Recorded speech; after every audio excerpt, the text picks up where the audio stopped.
Hello guys, I'm Lalit Agarwal. Welcome you all on your own coding channel Code Tricks made by you, made for you. So let's now start today's lead code problem. आज की lead code की problem क्या बोल रही है? अच्छा before moving towards the problem ना 1 minute discussion for दोस्त जिनको ये प्रॉब्लम अच्छे से समझ में आ चुकी है जो खुद से एक बार ट्राई करना चाह रहे हैं। देखो यहाँ पे क्या था, बहुत ही ज्यादा इजी क्वेश्चन है, बहुत ही ज्यादा, बस कुछ नहीं, अपने को एक सॉर्टेड एरे दिया हुआ है। आई रिपीट माई सेल्फ, एक सॉर्टेड एरे दिया हुआ है। वहां पे क्या करना है कि आपको एक टारगेटेड कोई वैल्यू है, मतलब कि कोई नंबर है, उसको इसके अंदर इंसर्ट करवाना है। लेकिन इंसर्ट करवाने के बाद भी ये जो एरे है वो सॉर्टेड ही रहना चाहिए। बोला ठीक है, क्लियर है, क्लियर है, क्लियर है, इसमें कोई दिक्कत वाली बात नहीं है, अपन बड़े आराम से इटरेट कर सकते थे। लेकिन इसमें दिक्कत क्या हुई, बोला ऑफ लॉग में करना है ये, ठीक है। तो ऑफ लॉग कैसे होगा? ऑफ लॉग ये होता है कि अगर आप पूरी पे इटरेट करोगे तो ऑफकोर्स एन आएगी कॉम्प्लेक्सिटी। ऑफ लॉग का मतलब होता है कि आप इसकी सारी वैल्यूज को कैलकुलेट नहीं कर सकते, कुछ कुछ वैल्यूज पे जाके ही चेक कर सकते हो, ठीक है। इसके बारे में थोड़ा सा सोचो, बहुत ही ज्यादा इजी क्वेश्चन है। फिर भी अगर आपको कोई भी डाउट हो तो अपन वीडियो में कवर करने वाले हैं। अच्छा, अब जिसको प्रॉब्लम समझ में नहीं आई है उनको टेंशन लेने की कोई जरूरत नहीं है। सबसे पहले तो अपन बड़े आराम से समझने वाले हैं कि क्वेश्चन कहना क्या चाह रहा है, इसके बाद में इसकी अप्रोच बिल्ड करेंगे and finally we will move towards its implementation. देखो समझा, यहाँ पे क्वेश्चन कहना क्या चाह रहा था। क्वेश्चन बोल रहा था कि अब उनके पास में एक एरे दिया हुआ है, कोई दिक्कत वाली बात नहीं है, और एक टारगेट कोई वैल्यू है जिसको इसके अंदर इंसर्ट करना है। बोला ठीक है। अच्छा, आप एक बात बताओ, सब छोड़ो, 1, 3, 5 और 6 है, ठीक है, ये सॉर्टेड है। इस बात को बहुत ज्यादा ध्यान में रखने वाली चीज है कि ये सॉर्टेड है, सॉर्टेड है, ठीक है, बहुत ही बढ़िया। अगर मैंने ये बोला कि मैंने ये स्टार्टिंग से चेक करने की जगह मैंने सीधा ही इसकी मिडल वैल्यू चेक कर ली, अभी इसमें मिडल वैल्यू दोनों है, बोला दोनों में से कोई सी भी एक चेक कर ली, ठीक है। सपोजिंगली मैंने 5 को चेक कर लिया, ठीक है। तो 5 क्या था, बोला भैया 5 वही अपनी टारगेट वैल्यू के बराबर था, तो फिर तो मैंने सीधा सीधा रिटर्न करवा दिया कि यहीं पे मेरा ये जो टारगेट वैल्यू है वो इंसर्ट हो जाएगी, या फिर यहाँ पे मेरे को मेरी टारगेट वैल्यू मिल गई। तो इसमें तो सीधा का सीधा 2 इंडेक्स रिटर्न हो गया। पर सपोज अपन एग्जाम्पल को चेंज कर लेते हैं कि 1, 3, 5, 6, क्वेश्चन अपना यही है, लेकिन अब की बार अपनी जो वैल्यू है जो अपने को इंसर्ट करवानी है वो सपोजिंगली 2 है, ठीक है। तो 2 इंसर्ट होगी समवेयर यहाँ पे, ठीक है, बहुत बढ़िया। अब देखते हैं, अब इसको समझते हैं। अब अपन ने क्या बोला कि रेदर देन गोइंग कि मैं यहाँ से स्टार्ट करके एक एक करके इटरेट करूं, मैंने क्या बोला, मैंने बोला सीधा मिडिल वैल्यू बताओ, तो मिडिल वैल्यू आई 5, ठीक है। अब 5 क्या है, बोला 5 2 से बड़ी है। तो अब इतना यहाँ पे जैसे ही मुझे 5 मिला, मुझे एक चीज क्लियर हो गई कि इसके आगे ये इंसर्ट नहीं हो सकता। ये जहां पे भी इंसर्ट होगा ना, वो इसके ऑफकोर्स सी बात है लेफ्ट साइड में ही कोई एरिया होगा जहां पे ये इंसर्ट होगा, ये इसके आगे इंसर्ट नहीं हो सकता, क्योंकि सिंपल सी कैलकुलेशन है कि ये जो वेक्टर है, जो भी एरे है, ये हमेशा सॉर्टेड है और अपने को सॉर्टेड इसका मेंटेन करके चलना है।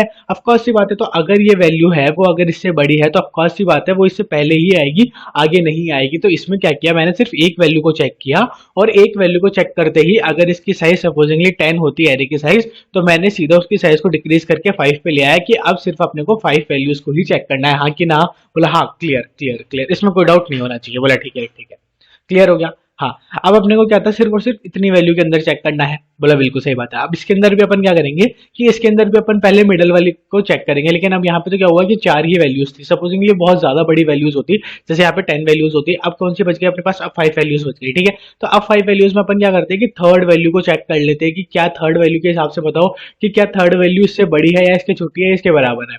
अगर ये इससे, जो थर्ड वैल्यू है वो सपोजिंगली 4 होती है, ठीक है, मतलब थर्ड वैल्यू क्या है, बड़ी है, तो अपन क्या बोलते हैं, मतलब थर्ड, फोर्थ और फिफ्थ वैल्यू है उनको भी चेक नहीं करना, सिर्फ फर्स्ट और सेकंड वैल्यू को चेक करना है, हाँ कि ना। बोला हाँ, क्लियर है। तो इसमें समझ रहे हो ना, अपन क्या बोल रहे हैं कि अपने को जितने भी सर्चेस है, जितने भी अपने को वैल्यूज देखनी है, अपन को ड्रास्टिकली कम कर पा रहे हैं हर एक वैल्यू को चेक करके, हाँ कि ना। बोला हाँ, क्लियर है, क्लियर है, क्लियर है। तो अब लास्ट में क्या होगा, लास्ट में जब भी आपके पास 2 वैल्यूज बचेंगी या फिर ऐसा कुछ बचेगा, तो उस पॉइंट ऑफ टाइम पे आप क्या बोलोगे, मतलब वापस इन दोनों की मिडिल वैल्यू चेक कर लेते हो। तो इन दोनों की मिडिल वैल्यू क्या होगी, बोला ये वाली, ठीक है। तो अपन ने बोला कि चलो इसको चेक करते हैं, इसको चेक किया तो क्या हुआ, बोला इसको चेक किया तो ये क्या है, ये बड़ी है, ये क्या है, ये बड़ी है। बोला ठीक है, ये बड़ी वैल्यू है। बोला ठीक है, तो इससे कहीं ना कहीं यहीं पे होगा। तो अब कितनी वैल्यूज बची है, बोला 1, सिर्फ एक वैल्यू बची है अपने पास। कि ये छोटी है या बड़ी है, बोला छोटी है, ऑफकोर्स सी बात है, ये ऑफकोर्स सी बात है, छोटी है। तो ये कौन से इंडेक्स पे थी, 0, तो अपने आंसर कौन सा इंडेक्स पे आएगा, बोला फर्स्ट पे, मतलब अपने को फर्स्ट इंडेक्स पे इसको इंसर्ट करना पड़ेगा, हाँ कि ना। बोला हाँ, क्लियर है, क्लियर है। कुछ भी नहीं करा अपन ने क्या किया कि कोई भी एरे दिया हुआ था तो सीधा उसकी मिडिल वैल्यू चेक कर ली। मिडिल वैल्यू के चेक करने का रीजन क्या था, जिससे अपने को सीधी सीधी अपनी आधी वैल्यूज को चेक करने की जरूरत ना पड़े, सीधी की सीधी वहीं पे आधी वैल्यूज कैलकुलेट हो जाएंगी, हाँ कि ना। बोला बस इसी को इम्प्लीमेंट करेंगे। मतलब इतना ईजी है, बोला एग्जैक्टली, बहुत ज्यादा ईजी क्वेश्चन है। देखो यहाँ पे आए, यहाँ पे आते ही सबसे पहले तो अपन ने फंक्शन में क्या चेक किया कि क्या जो अपनी टारगेट वाली वैल्यू है, क्या वो अपनी ये जो एरे दिया हुआ था इसकी लास्ट वैल्यू से भी बड़ी है, तो लास्ट में ही इंसर्ट करेंगे, कोई सेंस ही नहीं है। तो बस अपन ने एक चेक किया है कि क्या वो अपनी लास्ट वैल्यू से बड़ी है क्या। अगर लास्ट वैल्यू से बड़ी है तो अपने अपन ने क्या बोला कि अपन ने रिटर्न करवा दिया सीधा सीधा नम्स का साइज। नम्स का साइज का मतलब क्या हुआ कि इसका साइज कितना है, बोला इसका साइज है 4, ठीक है। तो अपन ने फोर्थ इंडेक्स रिटर्न करवा दिया। फोर्थ इंडेक्स कहाँ पे आएगा, बोला लास्ट में इसके यहाँ पे, हाँ कि ना, बोला हाँ, क्लियर है क्लियर है क्लियर है, कोई दिक्कत वाली बात नहीं हो, ठीक है।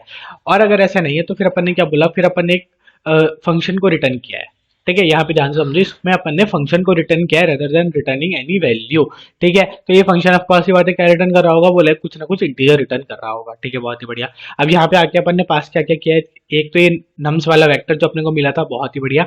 एक अपना जीरो, जीरो क्या भी है, जीरो है अपनी स्टार्टिंग इंडेक्स जहां से अपने को ढूंढना स्टार्ट करना है, हाँ के नाम, बोला हाँ सही बात है। तो अभी अपन इनिशियली कहाँ से ढूंढेंगे, बोला फर्स्ट इंडेक्स से लास्ट इंडेक्स तक, सही बात है, मतलब जीरो इंडेक्स से लास्ट इंडेक्स तक, बोला हाँ सही बात है। तो जीरो से अपन ने लास्ट तक देखा और अपन ने टारगेट वैल्यू को भी इस फंक्शन में दे दिया कि अपनी टारगेट वैल्यू क्या थी। बहुत बढ़िया। अब इस फंक्शन में आए, इस फंक्शन में आते हैं अपन ने क्या बोला, बोला सबसे पहले तो एक काम करो कि ये जो अपनी स्टार्टिंग इंडेक्स है और जो एंडिंग इंडेक्स है, ठीक है, इन दोनों को सम करके डिवाइड बाई 2 करो, मतलब जिससे अपनी क्या होगी, मिडल वैल्यू मिल जाएगी, ठीक है, बहुत बढ़िया। मिडल वैल्यू अपने को यहाँ पे मिल चुकी है।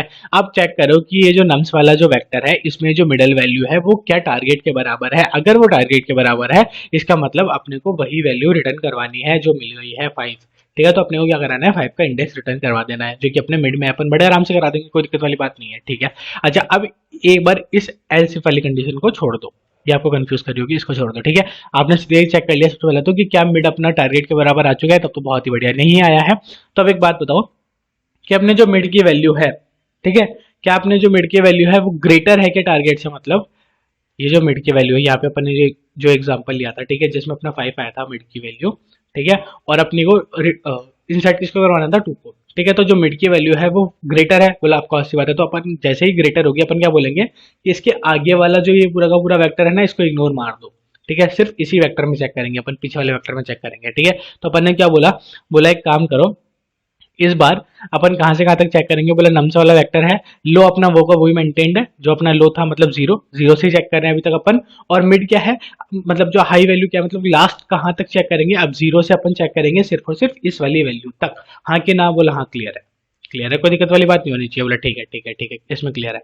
और सिमिलरली अगर अपना क्या होता है कि जो मिड वैल्यू है, वो मिड वैल्यू क्या होती है, छोटी हो जाती है, मिड वैल्यू किसी भी पॉइंट ऑफ टाइम पे छोटी हो जाती है, मतलब सपोजिंग यहाँ पे अपने को इंसर्ट करवाना था 20, ठीक है, और अपन 5 पे आ गए, ठीक है। तो 5 क्या अपना छोटा है, तो अपने को क्लियर हो गया कि यहाँ से इसका जो पीछे वाला है वेक्टर है उसमें कहीं पे भी इंसर्ट नहीं होगा, कहीं ना कहीं आगे ही इंसर्ट होगा, हाँ कि ना, बोला हाँ। तो अपने को कहाँ से स्टार्ट करना है चेक करना, अब यहाँ से मिडल वैल्यू से चेक करना स्टार्ट करना है और आखिर तक जाना है। सही बात है, बोला बिल्कुल सही बात है कि यही हुआ है, बोला हाँ। यहाँ पे अपन ने क्या किया है, नम्स वाला वेक्टर पास किया और मिड प्लस 1 वाली वैल्यू से अपन ने चेक करना स्टार्ट किया, कहाँ तक चेक किया, लास्ट वैल्यू तक चेक किया, और यहाँ पे टारगेट अपना वो टारगेट वैल्यू है, ठीक है। अच्छा, अब ये कंडीशन थी यहाँ पे एक और एल्स इफ की कंडीशन थी, वो क्या लगा रखी थी आपने, एल्स इफ की कंडीशन में अपन ये लगा रखा था कि इसमें तो क्या हुआ कि इसमें तो अगर अपने को टारगेट वैल्यू ऑलरेडी वेक्टर के अंदर मिली तब तो हो जाएगा, तब चल जाएगा ये क्वेश्चन, कोई दिक्कत वाली बात नहीं है। लेकिन अगर नहीं मिली और किसी पॉइंट ऑफ टाइम पे अपन ऐसे पहुंच गए कि अपनी लो और मिड की वैल्यू सेम हो गई, मतलब इस पॉइंट ऑफ टाइम पे जब अपने को यहाँ पे इंसर्ट करवाना है